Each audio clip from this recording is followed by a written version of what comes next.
Hello students, आज के lecture में हम स्टार्ट करने वाले इलेक्ट्रोलाइटिक सेल। तो इलेक्ट्रोकेमिकल सेल अब तक हमने पढ़ा है और इलेक्ट्रोलाइटिक सेल क्या होता है और वो कैसे अलग है इलेक्ट्रोकेमिकल सेल से, वो हम देखने वाले हैं।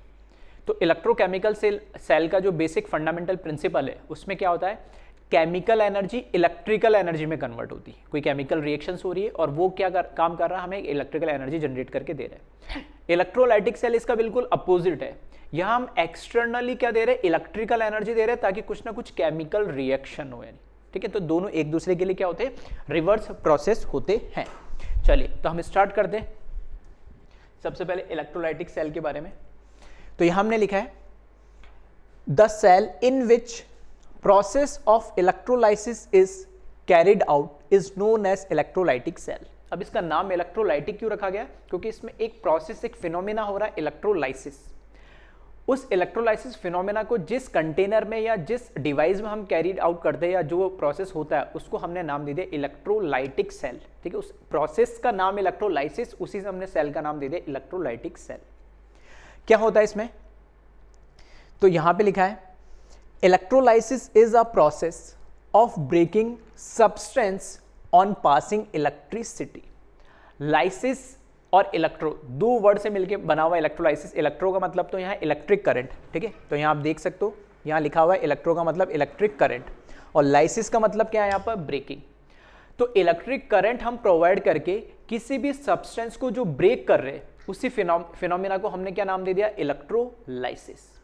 अब यहां पर क्या ब्रेक कर रहे हैं हम, तो यहां पर जो भी हमारे पास कंपोनेंट होगा या जो भी सब्सटेंस होगा, जनरली हमारे पास क्या होता है, सॉल्ट होता है, जैसे हमने NaCl, KCl जो भी लो सॉल्ट हो, तो वो सॉल्ट क्या होता है, आयोनाइज होता है। और आयोनाइज हो रहा है कैसे, अपने आप नहीं हो रहा है, इलेक्ट्रिक करंट हम एक्सटर्नली वहां से प्रोवाइड कर रहे हैं तब। ठीक है, तो वही लिखा है electrolysis is the process of breaking substance on passing electricity, that is electro का मतलब है यहाँ पे इलेक्ट्रिक करंट और लाइसिस का मतलब है ब्रेकिंग। ठीक है, नेक्स्ट पॉइंट देखिए इसमें, the cell which converts electrical energy into chemical energy. तो जैसे स्टार्टिंग में ऑलरेडी बता चुका हूं कि इलेक्ट्रोकेमिकल सेल के अंदर क्या होता है, केमिकल एनर्जी इलेक्ट्रिकल एनर्जी में कन्वर्ट होती है। इलेक्ट्रोलाइटिक सेल में इलेक्ट्रिकल एनर्जी केमिकल एनर्जी में कन्वर्ट हो रही है। तो वहां केमिकल टू इलेक्ट्रिकल हो रहा है और यहाँ इलेक्ट्रिकल टू केमिकल हो रहा है। ठीक है, नेक्स्ट पॉइंट दे रखा है इसमें, chemical reaction occurs in electrolytic cell due to external source of energy, that is electric current, hence electrolytic cell is non-spontaneous cell। तो इलेक्ट्रोकेमिकल सेल जब हमने पढ़ा था तो उसमें मैंने बोला था कि एनोड पे ऑक्सीडेशन जो हो रहा है और कैथोड पे जो रिडक्शन हो रहा है वो अपने आप एक स्पॉन्टेनियस प्रोसेस है, उसमें हमें कुछ नहीं करना पड़ रहा है। ठीक है, और क्यों नहीं करना पड़ रहा है, तो ACS इलेक्ट्रोकेमिकल सीरीज पढ़ने के बाद हमें समझ में आया कि जिसका ऑक्सीडेशन पोटेंशियल ज़्यादा हो तो वो अपने आप ऑक्सीडाइज होता है, जिसका रिडक्शन पोटेंशियल ज़्यादा हो तो वो अपने आप रिड्यूस होता है। तो वो एक स्पॉन्टेनियस प्रोसेस होता है। तो इलेक्ट्रोकेमिकल सेल हमारे लिए एक स्पॉन्टेनियस सेल हुआ करता था जिसमें केमिकल एनर्जी से इलेक्ट्रिकल एनर्जी हम जनरेट करते हैं। बट इलेक्ट्रोलाइटिक सेल में उल्टा है, यहाँ पर रिएक्शन अपने आप नहीं हो रही, तो हमें क्या करना, बाहर से एनर्जी हम देने पड़ रही, और वो एनर्जी किस फॉर्म में दे रहे हैं, हम इलेक्ट्रिक करंट के फॉर्म में। जब तक मैं इलेक्ट्रिक करंट प्रोवाइड करूंगा, जब तक वो एनर्जी प्रोवाइड करूंगा, तब तक वो रिएक्शन अंदर आपको देखने को मिलेगी। जैसे ही बाहर से मैं अगर एनर्जी देना प्रोवाइड कर दूंगा, सेल बंद कर दूंगा, बैटरी बंद कर दूंगा, करंट फ्लो होना बंद कर दूंगा, तो अंदर जो रिएक्शन होने लगी केमिकल वो भी अपना आप क्या हो जाएगी, बंद हो जाएगी। तो हम स्पॉन्टेनियस क्या बोलते हैं, स्पॉन्टेनियस मतलब या तो अपने आप हो या एक बार इनिशिएशन कर दे उसके बाद चलता रहे। तो ऐसा नहीं कि एक बार मैंने बैटरी ऑन करी, प्रोसेस स्टार्ट कर दिया, फिर बैटरी बंद कर दो तो अपना आप चलते रहेगा, नहीं, जब तक बैटरी ऑन रहेगी, जब तक उसमें करंट फ्लो करेगा तब तक वहां पे इलेक्ट्रोलाइसिस होगा, अदरवाइज होगा नहीं। इसलिए जो इलेक्ट्रोलाइटिक सेल होता है वो होता है नॉन स्पॉन्टेनियस, जबकि हमने बोला था इलेक्ट्रोकेमिकल सेल कैसा होता है, स्पॉन्टेनियस। ठीक है, तो पैरेलल ये मैं डिफरेंस बताते चल रहा हूँ और आगे भी कुछ डिफरेंस मैंने लिखे अलग से, उसको हम देख लेंगे। ठीक है, चलिए तो अब वन बाय वन करके पहले तो ये सारे पॉइंट आप कॉपी कर लीजिए, फिर हम एक एग्जांपल से समझते हैं कि इलेक्ट्रोलाइटिक सेल काम कैसे करता है और ये प्रोसेस होता कैसे। ठीक है, तो वीडियो पॉज करें और कॉपी करें।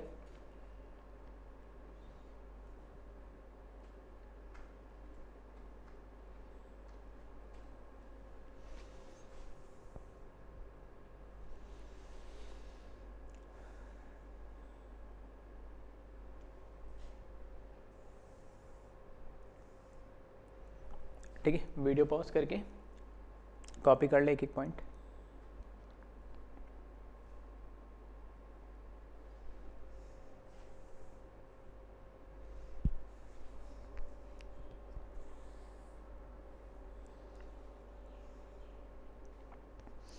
चलिए अब आगे बढ़ते हम इलेक्ट्रोलाइटिक सेल पे। तो यहाँ पर आप देखोगे ब्लैक कलर की आउटलाइन दिखेगा, एक ही कंटेनर है यहाँ पे। इलेक्ट्रोकेमिकल सेल में हम दो कंटेनर बनाते थे, एक लेफ्ट में एक राइट में। लेफ्ट वाले पे हम ऑक्सीडेशन बोलते थे, एनोड होता था, राइट वाले में रिडक्शन होता था जिसे हम कैथोड बोलते थे। यहाँ पर एक ही कंटेनर, पहला डिफरेंस तो वहाँ दो अलग अलग कंटेनर होते थे इलेक्ट्रोकेमिकल सेल में, इलेक्ट्रोलाइटिक सेल में एक ही कंटेनर होता है। हाँ, यहाँ पर भी दो रॉड हमने इलेक्ट्रोड इंट्रोड्यूस करी है, ठीक है। इसको हमने क्या करा, एक्सटर्नल बैटरी से कनेक्ट करा, तो ये पॉजिटिव, बड़ा वाला पॉजिटिव होता है, छोटा वाला नेगेटिव होता है, फिजिक्स में पढ़ते ही है, ठीक है। तो पॉजिटिव से कनेक्ट करा तो ये पॉजिटिव इलेक्ट्रोड बन गई। इस बैटरी से इसको नेगेटिव टर्मिनल से कनेक्ट करा तो ये क्या हो गया, नेगेटिव हो गया, ठीक है। अब इसके अंदर ये येलो कलर का जो मैंने डॉटेड बनाया, मार्क करा है, ये कोई ना कोई क्या होगा हमारे पास, इलेक्ट्रोलाइट होगा या कोई सॉल्ट होगा। अब फॉर एग्जाम्पल मैंने यहां पर क्या करा, NaCl, सोडियम जो क्लोराइड है, फ्यूज्ड NaCl सॉल्यूशन लिया। फ्यूज्ड NaCl सॉल्यूशन का मतलब क्या है, जो NaCl सॉलिड फॉर्म में था, सॉलिड स्टेट में आप पढ़ोगे, हमारे 12th क्लास का टॉपिक है सॉलिड स्टेट, उसमें आप NaCl का स्ट्रक्चर देखोगे तो सॉलिड फॉर्म में एग्जिस्ट करता है। तो उसको फ्यूज्ड मतलब हमने उसको एक तरीके से क्या कर दिया, मेल्ट कर दिया है, ठीक है, लिक्विड फॉर्म में कर दिया कन्वर्ट, फ्यूजन कर दिया, तो फ्यूज्ड हो गया, मेल्टेड फॉर्म में। पानी मिक्स नहीं है इसके अंदर, अभी सिर्फ सॉलिड NaCl था, उसको मैंने क्या करा, सिर्फ मेल्ट कर दिया और उसको लिक्विड फॉर्म में कन्वर्ट कर दिया, पानी वानी नहीं डाला इसके अंदर, ठीक है। तो फ्यूज्ड NaCl सॉल्यूशन है। ये जो दो इलेक्ट्रोड लिए ना, दोनों की खास बात क्या है, ये भी प्लेटिनम की बनी हुई है और ये भी प्लेटिनम की बनी हुई है। जो प्लेटिनम इलेक्ट्रोड होती है ना, वो क्या उससे होती है, इनर्ट इलेक्ट्रोड कहलाती है। इनर्ट का मतलब क्या होती है, जो खुद ऑक्सीडाइज नहीं होगी, ना ही खुद क्या होगी, रिड्यूस होगी, ठीक है। इनको बोलते हैं इनर्ट इलेक्ट्रोड, तो इसके बारे में भी आगे मैं बताऊंगा। और तो दोनों ही प्लेटिनम की इलेक्ट्रोड है और दोनों ही कैसे, इनर्ट इलेक्ट्रोड है। अब क्योंकि एनोड और कैथोड कैसे लिखा है उसकी बात हम करेंगे, ठीक है, कॉन्सेप्ट वही है एनोड कैथोड वाला। अब इसमें क्या है, जो NaCl है, या सिर्फ Na प्लस कैटाइन मिलेंगे या फिर Cl माइनस कैटाइन मिलेंगे, वो तो इलेक्ट्रोलाइट के फॉर्म में आपको मिल जाएंगे, लिक्विड फॉर्म में। अब जब मैं यहाँ से मैंने क्या करा, इसको करंट पास करा, करंट पास करा तो क्या हुआ, यहाँ पर करंट पास करने पे हमारे पास ये है Cl माइनस आयन और ये है Na प्लस आयन। अब क्योंकि बैटरी से जब कनेक्ट करा इन इलेक्ट्रोड को, तो इन पे कुछ ना कुछ चार्ज आ गया, ये पॉजिटिव टर्मिनल से करा तो ये इलेक्ट्रोड पॉजिटिव होगी, इसको नेगेटिव टर्मिनल से करा तो ये इलेक्ट्रोड नेगेटिव होगी। जब ये इलेक्ट्रोड पॉजिटिव है तो आप बताइए दोनों आयन में से इसके पास कौन जाएगा, पॉजिटिव के पास अपोजिट आयन ही जाएगा, कौन जाएगा, नेगेटिव आयन। नेगेटिव आयन कौन है यहाँ पर, Cl माइनस। तो ये पॉजिटिव अपने आप नहीं बनी, ये बैटरी से कनेक्ट करने पे बनी, बाहर से हम एक्सटर्नल एनर्जी दे रहे, करंट के फॉर्म में बैटरी से हमने जब करा तो ये पॉजिटिव है, तो इसके पास ये नेगेटिव आयन जाएगा इसके पास। इसका बिल्कुल उल्टा यहां पर, ठीक है, इसका बिल्कुल उल्टा यहां पर क्या है, ठीक है, इसका बिल्कुल उल्टा, यहां पर Na प्लस पे पॉजिटिव चार्ज है और इस इलेक्ट्रोड पे चार्ज क्या, नेगेटिव, तो ये इसको अट्रैक्ट करेगी तो पॉजिटिव चार्ज इधर जाएगा इसकी तरफ, सही है। तो रेस्पेक्टिव एनायन और कैटायन उन इलेक्ट्रोड की तरफ मूव करेंगे जिनको उनका अपोजिट चार्ज होगा। अब वहां पर इन आयन पे मूव करने पे होगा क्या, Cl माइनस जब इसके पास जाएगा और Na प्लस इसके पास जाएगा, तो फिर देखना यहां पर क्या हो रहा है,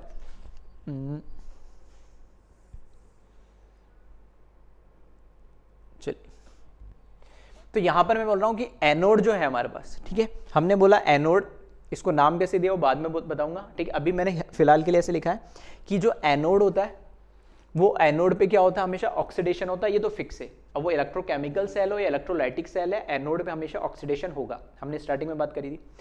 अब एनोड क्योंकि यहाँ इस केस में, ठीक है, एनोड के ऊपर यहाँ इस केस में हमने क्या बोला है, पॉजिटिव है, पॉजिटिव है इस केस में, कैसे, क्योंकि बैटरीज के पॉजिटिव टर्मिनल से हमने कनेक्ट करा, तो पॉजिटिव के पास कौन जाएगा, नेगेटिव आयन जाएगा, तो मैंने यहाँ पे लिखा एनोड के पास कौन जाएगा, एनायन जाएगा।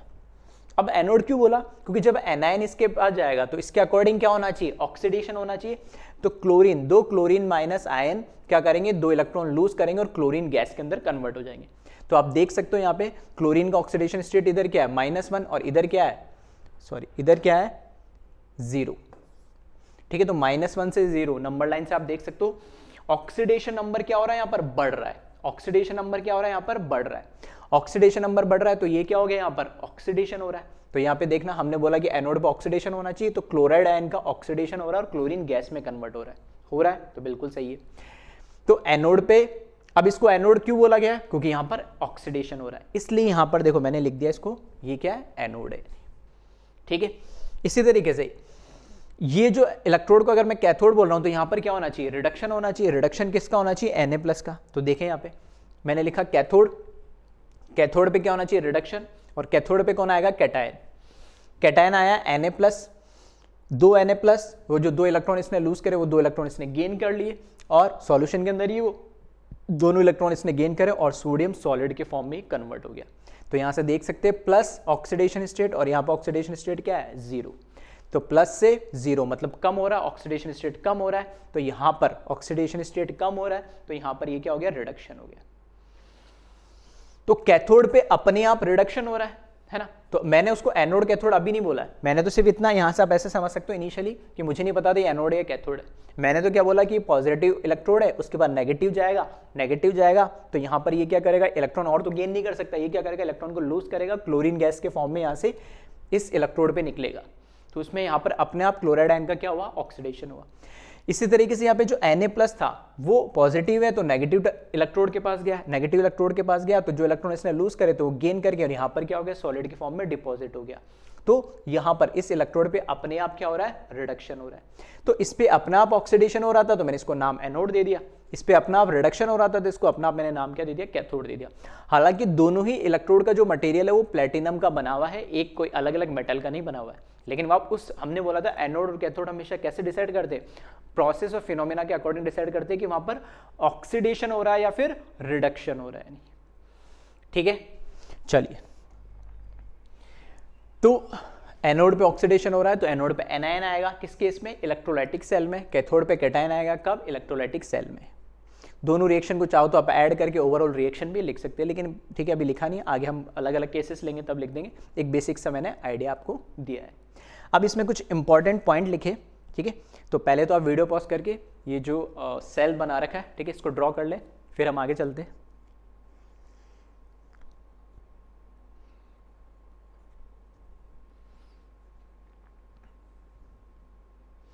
चलिए, ठीक है, तो ये पॉइंट्स देखते हैं 1 बाय 1, ठीक है, फिर बाद में एक साथ आप नोट कर लेना।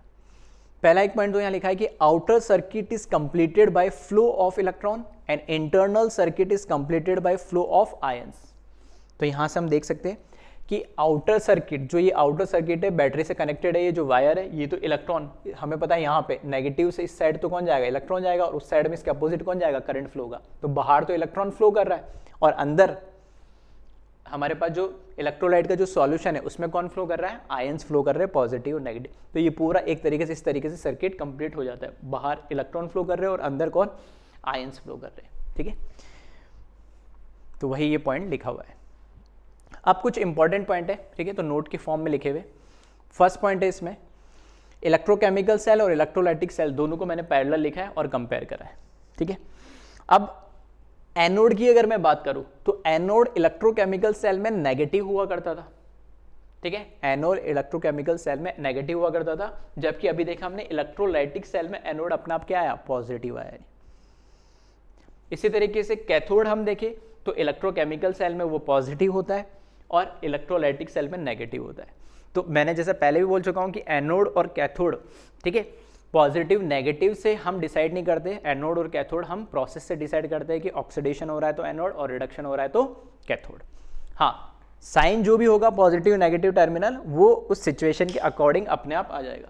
जैसे हम इलेक्ट्रोलाइटिक सेल के अंदर हमने क्या करा, बैटरी से कनेक्ट करा तो पॉजिटिव टर्मिनल से कनेक्ट करा तो पॉजिटिव हो गया, नेगेटिव से करा तो नेगेटिव हो गया। यहाँ पर कैसे करते थे, यहाँ पर हम देखते थे कि एनोड पे क्या ऑक्सीडेशन अपना आप होता था, तो अपना आप इलेक्ट्रॉन डिपॉजिट होने लगते थे एनोड पे, तो अपना आप नेगेटिव होता, तो दूसरे साइड अपना आप इलेक्ट्रॉन की कमी होती तो पॉजिटिव हो जाता। तो इस तरीके से नेगेटिव पॉजिटिव इन पे आता है, तो रीजन मैंने बता दिया। हाँ, फ्लो ऑफ इलेक्ट्रॉन अगर आप देखोगे ध्यान से तो इलेक्ट्रोकेमिकल सेल में, आप पीछे अपने नोट्स के अंदर चेक कर सकते हो, इलेक्ट्रोकेमिकल सेल में एनोड से कैथोड की तरफ इलेक्ट्रॉन का मूवमेंट होता है।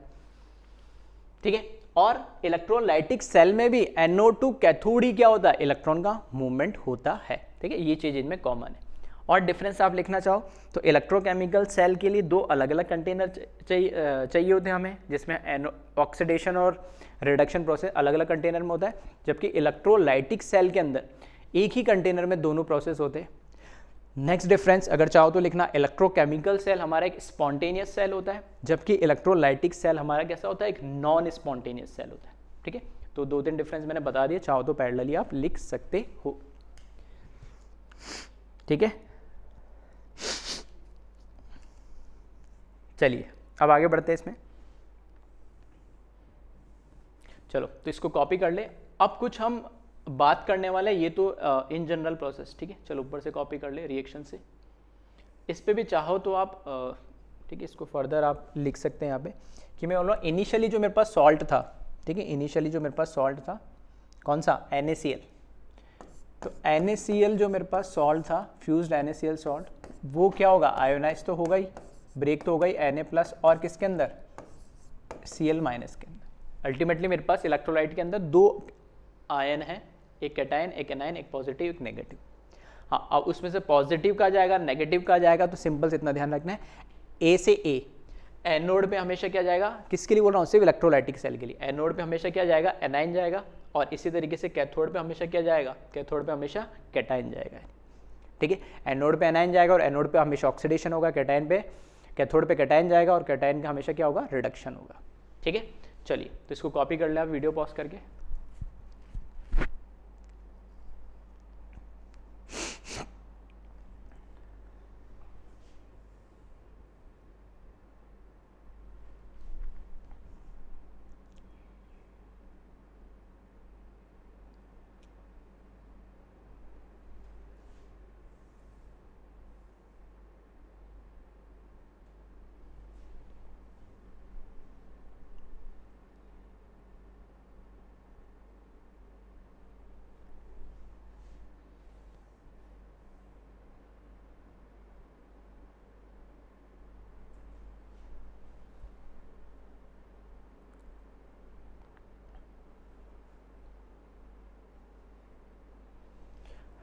चलिए अब बढ़ते आगे।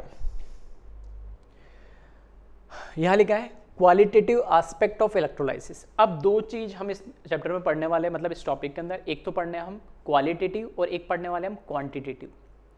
क्वालिटेटिव में हम ये बात करने वाले हैं कि एनोड पे हमें क्या प्रोडक्ट मिलने वाला है, या कौन सा आयन आने वाला है, या कैथोड पे क्या प्रोडक्ट मिलने वाला है, क्या आयन आने वाला है, पीएच में क्या कम होगा बढ़ेगा, सॉल्यूशन का ज़्यादा होगा, ओवरऑल क्या होगा। तो हम ओवरऑल क्या प्रोसेस हो रहा है उसमें बात करने वाले किसके अंदर, क्वालिटेटिव की। दूसरा है क्वांटिटेटिव। क्वांटिटेटिव का मतलब है क्वांटिटी, अगर एनोड पे प्रोडक्ट बन रहा है तो कितना बन रहा है, इतना करंट फ्लो करा दूंगा तो कितना ही बनेगा, इतना रिड्यूस होने के लिए मुझे कितना टाइम चाहिए होगा, कितना करंट चाहिए होगा, कितने इलेक्ट्रॉन फ्लो करेंगे, वो सब किसके अंदर पढ़ने वाले हम, क्वांटिटेटिव के अंदर, जिसमें हम फेराडेज लॉ वगैरह पढ़ेंगे इसके आगे यानी। ठीक है, तो पहले हम बात करने वाले क्वालिटेटिव एस्पेक्ट ऑफ इलेक्ट्रोलाइसिस।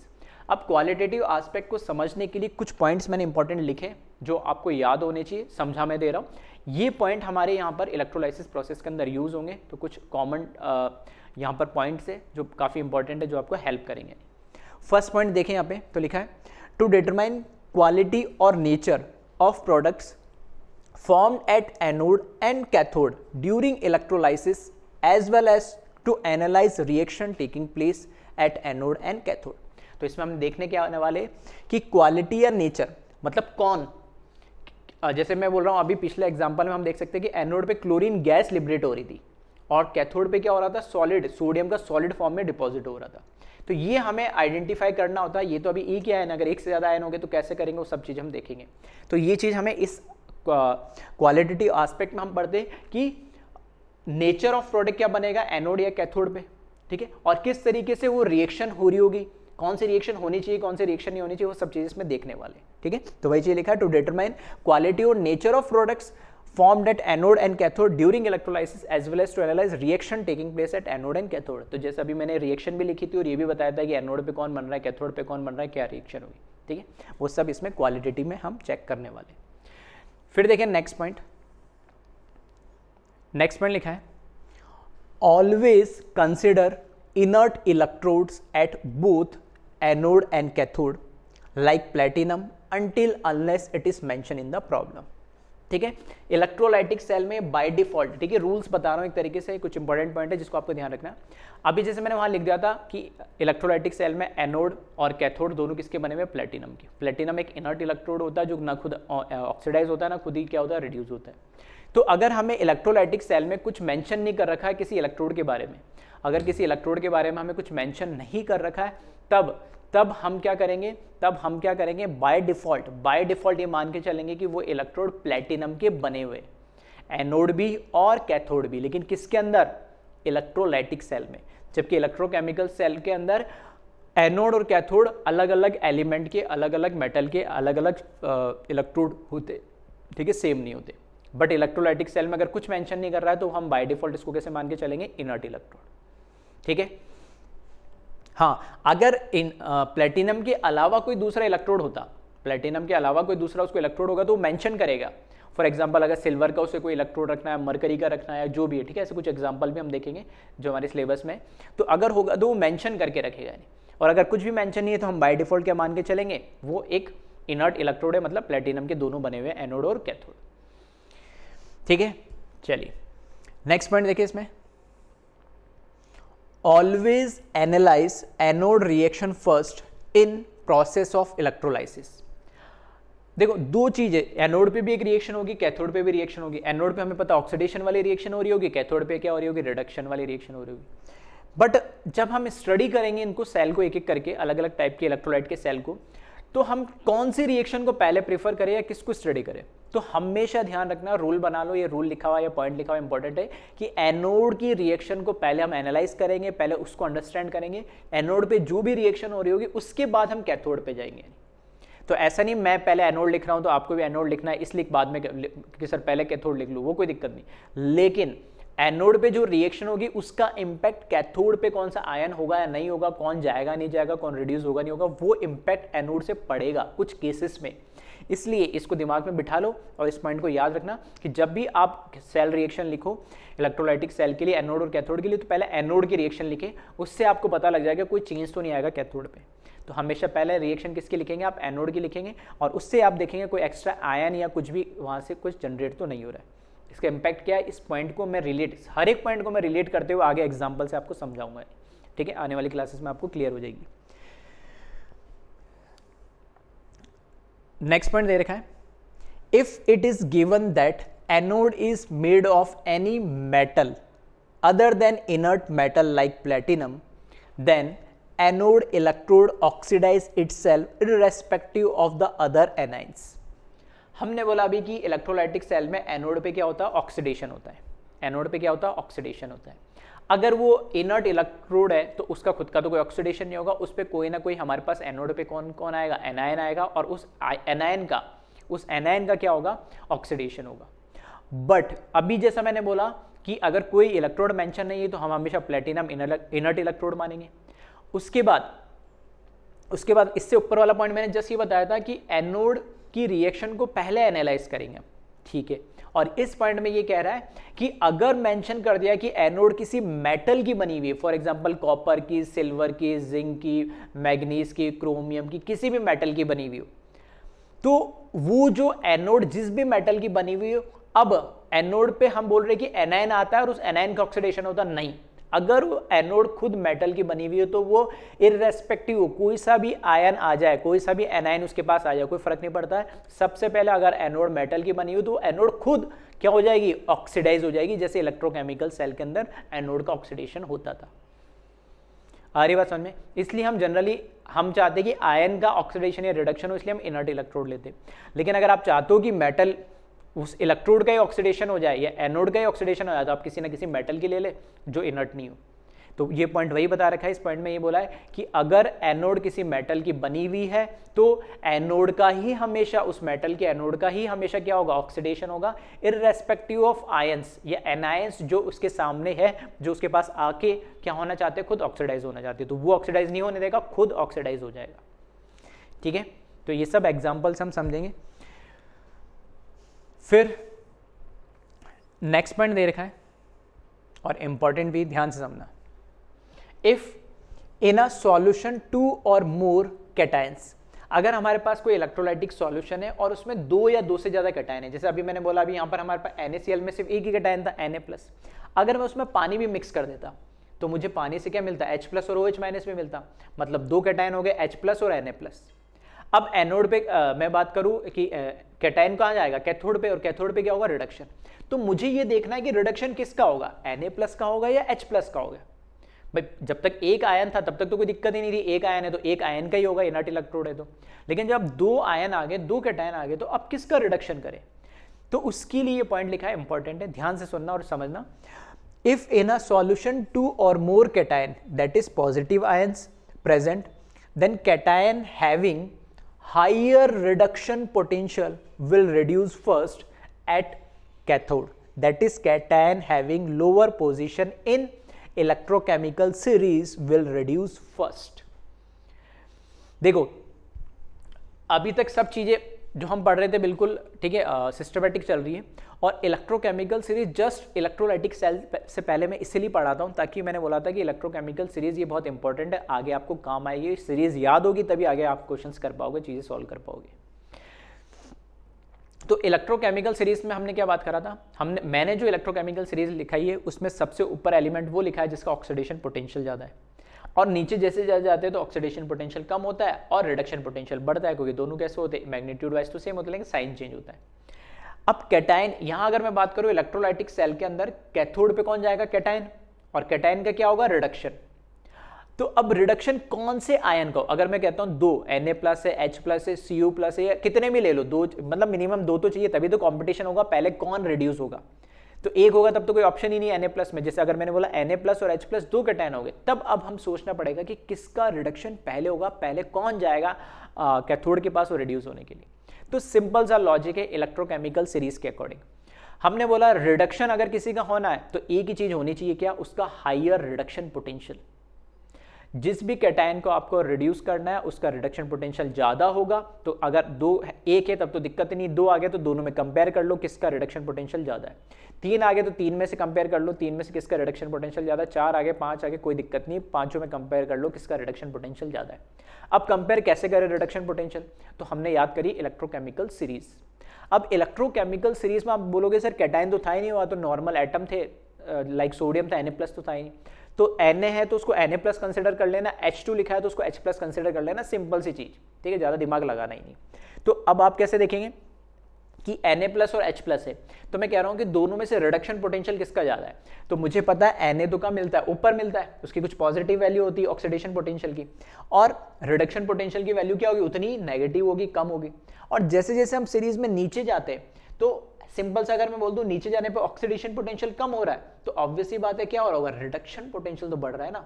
तो जब हम ECS में ऊपर से नीचे जाते हैं तो रिडक्शन पोटेंशियल बढ़ रहा होता है, मतलब इलेक्ट्रोकेमिकल सीरीज में जो नीचे एलिमेंट होंगे वो पहले रिड्यूस होंगे, क्यों, क्योंकि उनका रिडक्शन पोटेंशियल ज्यादा है। अब मेरे को कंपेयर करना है किसको, Na को और H2 को। अब वैसे तो Na+ और H+ को कंपेयर करना था, लेकिन आप तो सिंपल से ध्यान रखें, जो भी कैटायन दे रखा है या जो भी एनायन दे रखा है उसका करस्पॉन्डिंग आप क्या ले ले, एटम या मॉलिक्यूल ले ले। तो Na का एटम क्या है, Na+ का एटम क्या है Na, और H+ का क्या है हमारे पास मॉलिक्यूल H2। तो मुझे पता है Na कहाँ है, ऊपर होता है, और H2 नीचे होता है। H2 नीचे तो उसका रिडक्शन पोटेंशियल क्या होगा, हाई होगा। रिडक्शन पोटेंशियल हाई है तो वो पहले क्या होगा, रिड्यूस होगा एज कंपेयर टू Na+। आ रही बात समझ में? तो H+ का पहले रिडक्शन होगा, H+ पहले कैथोड पे मूव करेगा, वो पहले रिड्यूस होगा। जब पूरा H+ खत्म हो जाएगा ना, अब हमारे पास कोई ऑप्शन नहीं बचा, उसके बाद Na+ जाएगा और वो रिड्यूस होगा। ऐसे कोई तीसरा एटम कैटायन होता, उसका नंबर तीसरा होता, तो जब ये दोनों खत्म हो जाते तब वो तीसरा एलिमेंट या तीसरा कैटायन जाता और कैथोड पे क्या होता, रिड्यूस होता। आ रही बात समझ में? तो सिंपल सा रूल है इसमें, इलेक्ट्रोकेमिकल सीरीज की इंपॉर्टेंस क्या, वो यहाँ सब क्लियर आपको समझ में आ रही होगी। तो मैंने ये बोला है कि जब पॉजिटिव आयंस आ जाए दो या दो से ज्यादा, तो cation having higher reduction potential, simple से बात है, सिंपल लॉजिक है। जैसे हम उसमें भी क्या पढ़ते थे इलेक्ट्रोकेमिकल सेल में कि एनोड किसका बना है, एनोड किसको बना है, जिसका ऑक्सीडेशन पोटेंशियल ज्यादा है, कैथोड किसको बना है, जिसका रिडक्शन पोटेंशियल ज्यादा है। ऐसे क्वेश्चन करे थे हमने। सेम कहानी वही है कि यहाँ पे रिडक्शन करना है तो किसका रिडक्शन करे, अब दो में कॉम्पिटिशन आ गया तो जिसका रिडक्शन पोटेंशियल ज्यादा है। सेम कहानी किसका ऑक्सीडेशन करे, जिसका ऑक्सीडेशन पोटेंशियल ज्यादा है। आ रही बात समझ में? तो वही लिखा है, then cation having higher reduction potential will reduce first on at cathode, that is cation having lower position in ECS will reduce first। तो ECS के अंदर जो नीचे होगा कैटायन या एलिमेंट वो पहले रिड्यूस होगा और उसके बाद उससे ऊपर वाला, उसके बाद उससे ऊपर वाला, इस तरीके से, ठीक है। और बिल्कुल एकदम सिमिलर ऐसा ही पॉइंट किसके लिए लिखा है हमने, एनोड पे जो ऑक्सीडेशन हो रहा है किसका, एनायन का। ध्यान से पढ़िएगा, if in a solution 2 or more anion, that is negative ion present, then anion having higher oxidation potential will oxidize first at anode, that is anion having higher position in electrochemical series will oxidize first। ठीक है, चलिए क्या मतलब है, simple सा मतलब यही है कि एनोड पे क्या होगा, ऑक्सीडेशन होगा, और एनोड पे कौन आएंगे, एनाइंस आएंगे। एक अकेला एनाइन जैसे Cl- है तब तो कोई दिक्कत ही नहीं, लेकिन Cl- और OH- दो हो गए, पानी भी डाल दिया मैंने, तो अब दो एनाइन में पहले कौन ऑक्सीडाइज होगा, तो वो ऑक्सीडाइज होगा जिसका ऑक्सीडेशन पोटेंशियल क्या है, ज़्यादा है।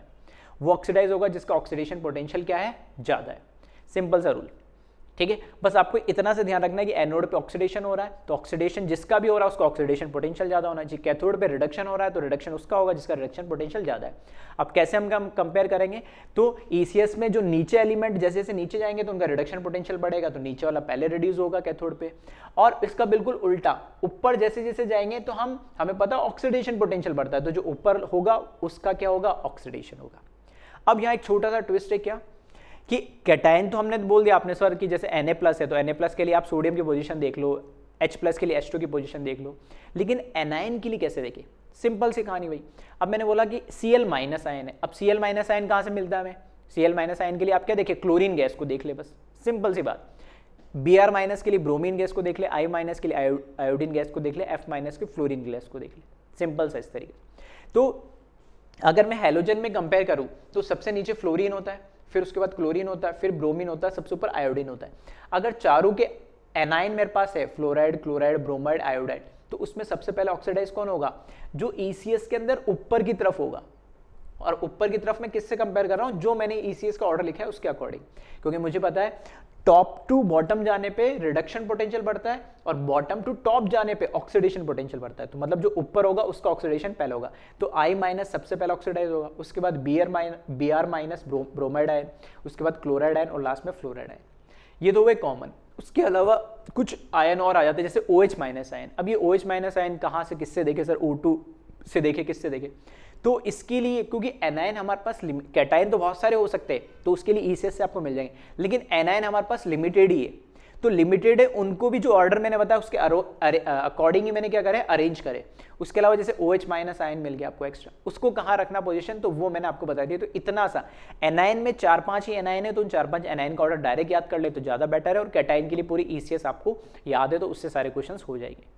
ठीक है, अब क्या ऑर्डर है, तो यहां पर आप देख सकते हैं, ठीक है। तो यहां मैंने लिखा oxidation potential order of anion, जैसे 4 तो मैं बता ही चुका हूं, I-, Br-, Cl- और एक F- होता है। F- मैंने लिखा इसलिए नहीं है क्योंकि F- तो कभी भी क्या होगा, ऑक्सीडाइज होना ही नहीं चाहेगा, आपको पता है क्योंकि उसका रिडक्शन पोटेंशियल सबसे ज्यादा है, तो ऑक्सीडाइज होना पॉसिबल ही नहीं। तो I-, Br-, Cl- ये 3 तो ठीक है। अब OH- का कंफ्यूजन हो रहा था तो OH- इसके बाद आएगा। उसके बाद लिखने में मैंने ये 2 एनायन लिख तो दिए, लेकिन इनका कोई सेंस है नहीं। क्यों, क्योंकि यहाँ पे जो नाइट्रोजन का ऑक्सीडेशन स्टेट देखोगे ना, ये नाइट्रोजन का ऑक्सीडेशन स्टेट है +5, और यहाँ पर हमें क्या करना है, इनका ऑक्सीडेशन करना है। नाइट्रोजन अपने हाईएस्ट ऑक्सीडेशन स्टेट पे है, नाइट्रोजन हाईएस्ट ऑक्सीडेशन स्टेट पे +5 पे, फर्दर यहाँ से ऑक्सीडाइज नहीं हो सकता है, तो पॉसिबल ही नहीं। नाइट्रेट आयन अगर आ जाएगा तो फर्दर वो ऑक्सीडाइज होगा। इसी तरीके से इसमें देखोगे तो सल्फर अपने +6 ऑक्सीडेशन स्टेट में, सल्फेट में, तो ये अपने हाईएस्ट ऑक्सीडेशन स्टेट में सल्फर, फर्दर इससे ज़्यादा ऑक्सीडाइज हो ही नहीं सकता। तो अगर मैं बोलता हूँ कि नाइट्रेट या सल्फेट के साथ इनमें से कोई भी आयन आ जाए तो सोचना ही नहीं है, दिमाग लगाना ही नहीं है कि नाइट्रेट और सल्फेट तो ऑक्सीडाइज हो ही नहीं सकते। अब वो आगे लिखो पीछे लिखो कोई फर्क नहीं पड़ता है, ठीक है। इन दोनों में भी आ जाए तो दोनों ही दे रखे तो पॉसिबल ही नहीं, दोनों ही ऑक्सीडाइज नहीं होंगे, सीधी सी बात। क्यों नहीं होंगे, क्योंकि ऑक्सीडेशन होने के लिए ऑक्सीडेशन नंबर बढ़ना तो चाहिए। अब ये मैक्सिमम ऑक्सीडेशन स्टेट में तो कहाँ से फर्दर ऑक्सीडाइज हुई, तो इन दोनों का तो काम हुआ खत्म। तो अल्टीमेटली आपको तो याद कितने रखने, 4 ही एनायन रखने, और 4 में से मैंने 3 तो वैसे बता दिए कि आयोडीन सबसे ऊपर होता है हैलोजन में, फिर ब्रोमीन, फिर क्लोरीन, और बस OH- का कन्फ्यूजन था उसको लास्ट में लगा दो। 4 एनायन ध्यान रखने, इससे सारे आपके क्वेश्चन सॉल्व हो जाएंगे। आ रही बात समझ में, ठीक है। अब इसके कुछ क्वेश्चंस है वो भी मैं आपको ट्राई कराता हूँ प्रैक्टिस के लिए, ठीक है, इस आज की क्लास में। और बाकी नेक्स्ट क्लास में अपन इससे रिलेटेड, ठीक है, इससे रिलेटेड जितने भी बाकी पॉइंट्स है, ठीक है, अलग अलग इलेक्ट्रोलाइटिक सेल हम देखेंगे और कैसे वो एनोड होने से या कैथोड होने से या मेटल का होने से या इलेक्ट्रोड इनर्ट होने से क्या क्या फर्क पड़ेगा, इंपैक्ट पड़ेगा, कंसंट्रेशन डाइल्यूट ले लूँ या कंसंट्रेटेड ले लूँ तो क्या फर्क पड़ेगा, सब हम नेक्स्ट लेक्चर में देखें। अभी बेसिक क्वेश्चन कैसे है वो एक बार हम देख लेते हैं इसमें। तो पहले आप वीडियो पॉज करें और ये सारे पॉइंट्स कॉपी कर ले वन बाय वन।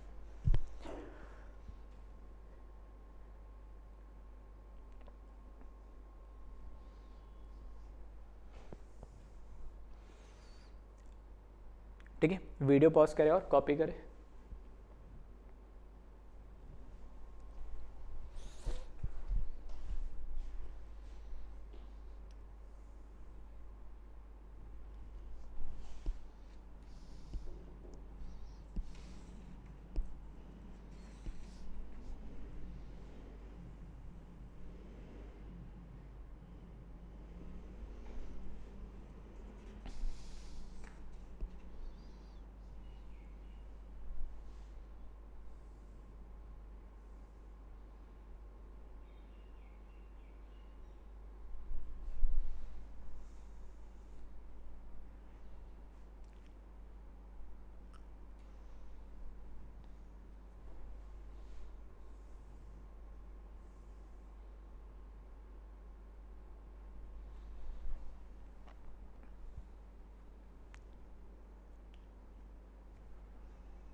चलिए अब कुछ क्वेश्चन ट्राई करते हैं इस पर। क्वेश्चन लिखा है, determine product at anode and cathode and effect on pH of following compound on electrolysis. ठीक है, तो ऐसे अलग अलग सिंगल क्वेश्चन थे तो मैंने बहुत सारे एक साथ ही लिख दिए टेबल के फॉर्म में। ठीक है, चाहो तो आप भी टेबल के फॉर्म में बना सकते हो, अलग अलग भी लिख सकते हो, कोई दिक्कत नहीं है। क्वेश्चन क्या है कि जैसे फॉर एग्जांपल जैसे यहाँ पे सॉलिड NaCl दे दिया, मतलब जो भी कंपाउंड दे दिया, इस कंपाउंड के थ्रू जो भी हमें दिया है उससे हमने क्या करा, दो इनर्ट इलेक्ट्रोड डाली हमने प्लेटिनम के एनोड और कैथोड, पॉजिटिव नेगेटिव से टर्मिनल से कनेक्ट कर दिया, उसमें कंपाउंड डाल दिया और करंट फ्लो कराया। तो हमें बताना है कि कैथोड पे क्या कौन सा प्रोडक्ट मिलेगा, एनोड पे कौन सा प्रोडक्ट मिलेगा और उस सॉल्यूशन के पीएच पे ओवरऑल क्या इंपैक्ट आएगा, इफेक्ट आएगा, ये हमें बताना। बढ़ेगा, कम हो गया, सेम रहेगा। ठीक है,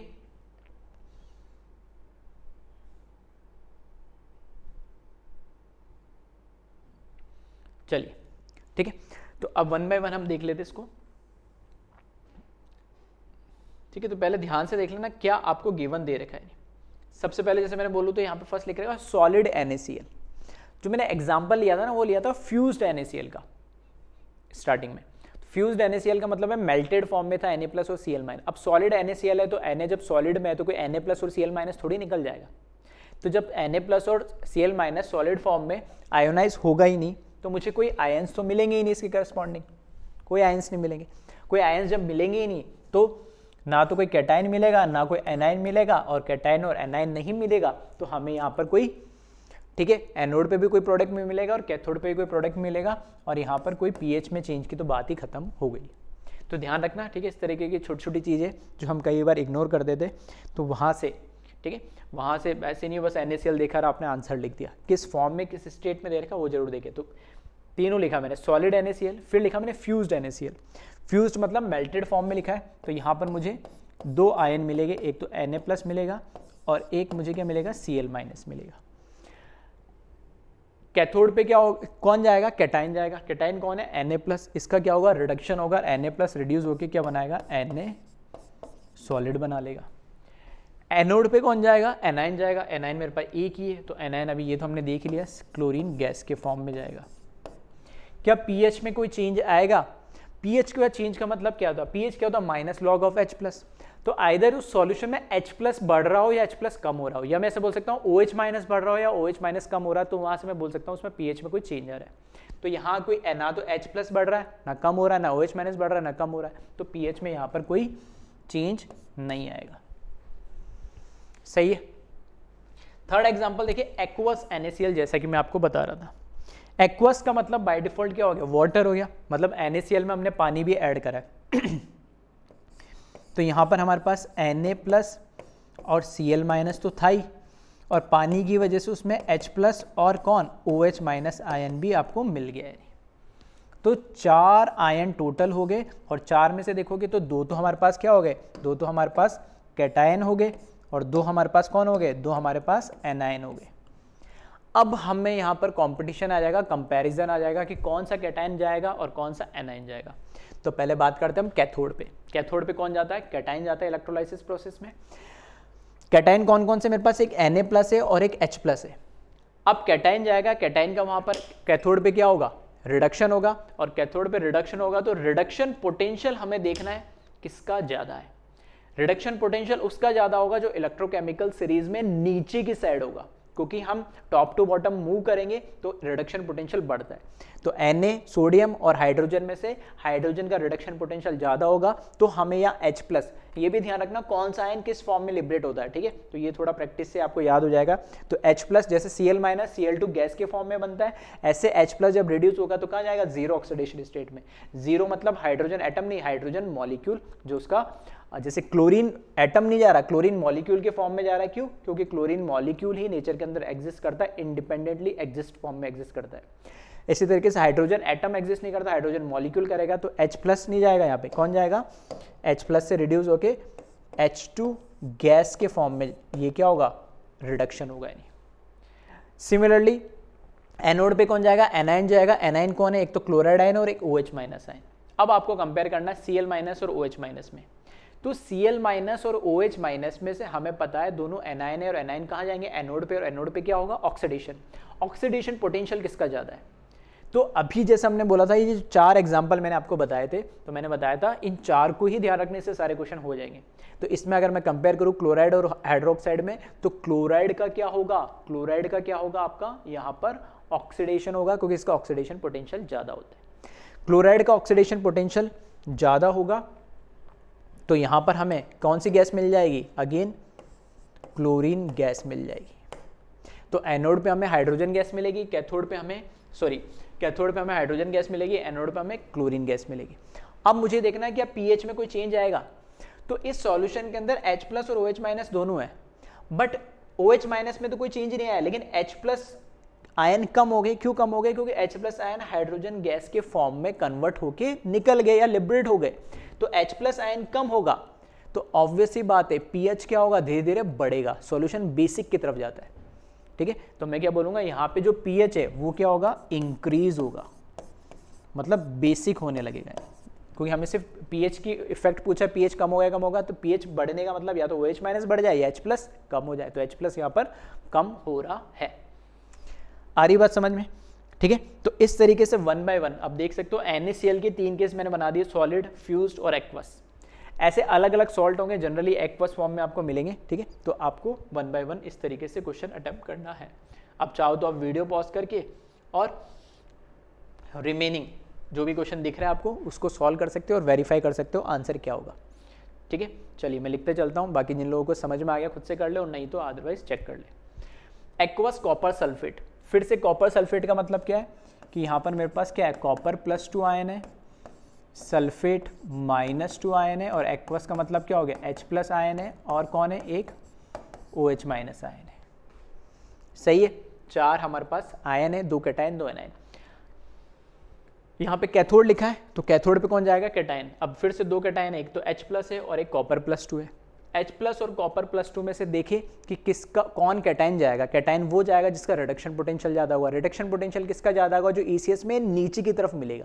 और नीचे ध्यान से देखोगे तो हाइड्रोजन की भी नीचे कौन आता है, कॉपर आता है। हाइड्रोजन के नीचे कौन आता है, कॉपर आता है। तो यहाँ पर रिड्यूस कौन होगा, इस बार कॉपर होगा, क्योंकि कॉपर का रिडक्शन पोटेंशियल क्या है, ज़्यादा है। तो कॉपर सॉलिड के फॉर्म में क्या हो जाएगा, रिड्यूस हो जाएगा। फिर एनायन में अगर कंपेयर करना है तो सल्फेट और OH-, 2 एनायन है।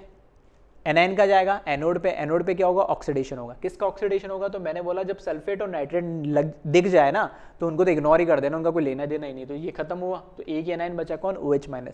OH- का क्या होगा, यहाँ पर ऑक्सीडेशन होगा। एनायन का एनोड पे ऑक्सीडेशन होगा। और ध्यान रखना OH- के जब ऑक्सीडेशन होता है ना तो O2 गैस के फॉर्म में निकलता है। ये थोड़ा सा आपको याद रखना पड़ेगा। इसकी रिएक्शन क्या होती है मैं आगे आने वाले लेक्चर में, नेक्स्ट लेक्चर में आपको बता दूंगा। ठीक है, अभी के लिए इतना ध्यान रखें। जैसे H प्लस H2 गैस के फॉर्म में रिड्यूस होता है, ऐसे OH माइनस जब ऑक्सीडेशन होना होगा तो देख सकते हो यहाँ पर ऑक्सीजन की ऑक्सीडेशन स्टेट कितनी है -2, और यहाँ पर ऑक्सीजन की ऑक्सीडेशन स्टेट देखोगे तो कितनी है 0, तो -2 से 0 ये ऑक्सीडाइज हो रहा है तो O2 गैस के फॉर्म में निकलेगा। pH के इफेक्ट अगर हम बात करें तो H प्लस तो अभी भी उतने ही है, लेकिन OH माइनस यहाँ पर क्या हो गए, कम हो गए। OH माइनस कम हो गए मतलब क्या होगा, बेसिक स्ट्रेंथ कम हो रही है तो pH क्या होगा, कम होगा। आ रही बात समझ, तो जरूरी नहीं हर बार H प्लस से चेक करो, दोनों से आपको चेक करना है। तो H प्लस तो उतने ही है लेकिन OH माइनस कम हो गए, OH माइनस कम हो गए तो एक तरीके से क्या बोल सकता हूँ, उसके रेस्ट में H प्लस अपना बढ़ गए तो वो सॉल्यूशन कैसा हो गया, एसिडिक हो गया। और सॉल्यूशन जब एसिडिक होता है तो pH क्या होता है, 7 से कम होगा जनरल 25 डिग्री पे, तो वो pH डिक्रीज होगा।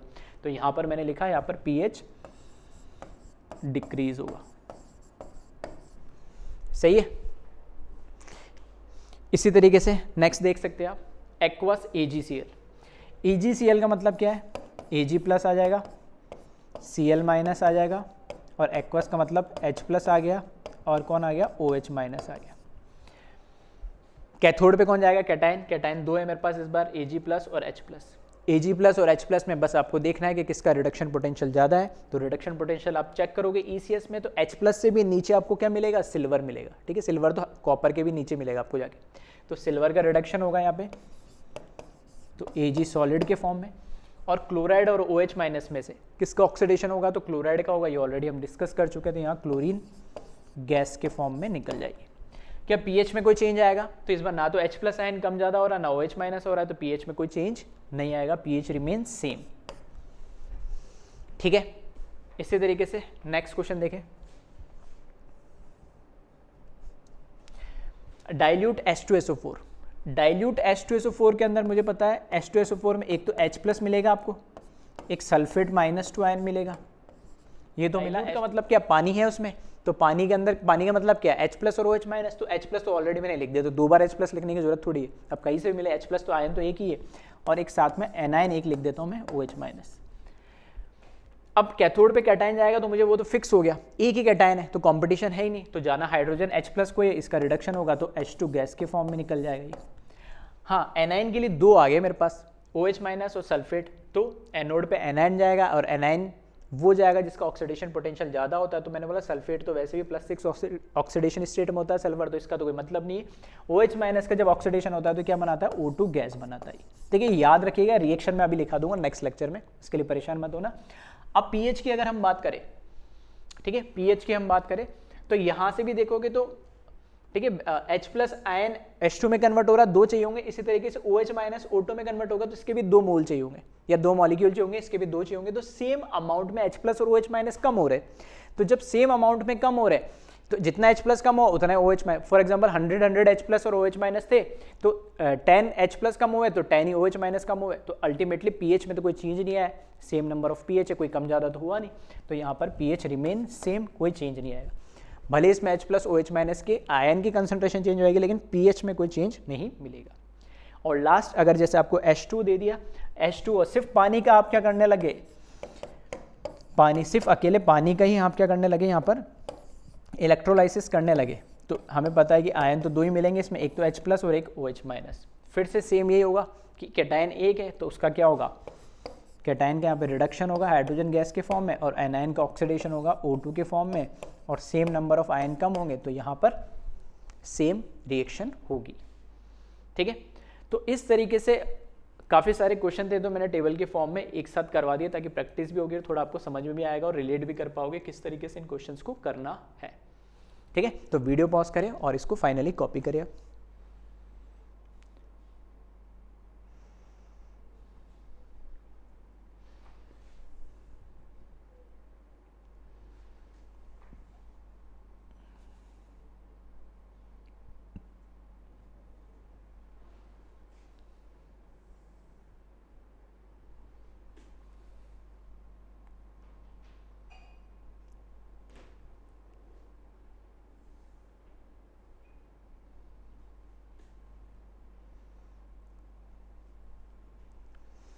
चलिए, तो आज के लेक्चर में बेसिकली हमने क्या करा, इलेक्ट्रोलाइसिस क्या होता है उसको समझा है, और इलेक्ट्रोलाइसिस में एनोड और कैथोड पे किस तरह के रिएक्शन होती है उसको हमने देखा। अगर एक से ज़्यादा कैटायन और एक से ज़्यादा एनायन आ जाता है तो उस केस में किस कैटायन का रिडक्शन और किस एनायन का ऑक्सीडेशन होगा, उनसे रिलेटेड हमने बात करी है। तो सिंपल सा रूल ध्यान रखना, इलेक्ट्रोकेमिकल सीरीज के अकॉर्डिंग अगर जो सीरीज में ऊपर आ रहा है उसका क्या होगा, ऑक्सीडेशन होगा, तो वो पहले ऑक्सीडाइज होगा। ऑक्सीडाइज कहाँ पर होता है, एनोड पे, तो वो एनायन ऑक्सीडाइज होगा। जो सीरीज के अंदर नीचे आ रहा है उसका रिडक्शन पहले होगा। रिडक्शन पहले क्यों होगा, क्योंकि कैथोड पे कौन जाता है, कैटायन, उसका रिडक्शन होगा। रिडक्शन पोटेंशियल जिसका ज़्यादा होगा वो पहले रिड्यूस होगा, और रिडक्शन उस एलिमेंट का ज़्यादा होगा जो ECS में नीचे की साइड होगा, क्योंकि वहाँ रिडक्शन पोटेंशियल बढ़ता है। सिंपल सा रूल। उसके अलावा भी काफ़ी पॉइंट मैंने लिखाए थे कि एनोड कैसा इनर्ट होना चाहिए, अगर इनर्ट नहीं हो मेटल का होगा तो पहले वो ऑक्सीडाइज होगा। ये सब चीज़ें हम नेक्स्ट लेक्चर में देखने वाले, ठीक है। तो इसमें लेक्चर में यहाँ तक जो हमने एग्जाम्पल्स करे इनको ध्यान से देखें और समझ लें। चलिए, ओके, थैंक यू क्लास।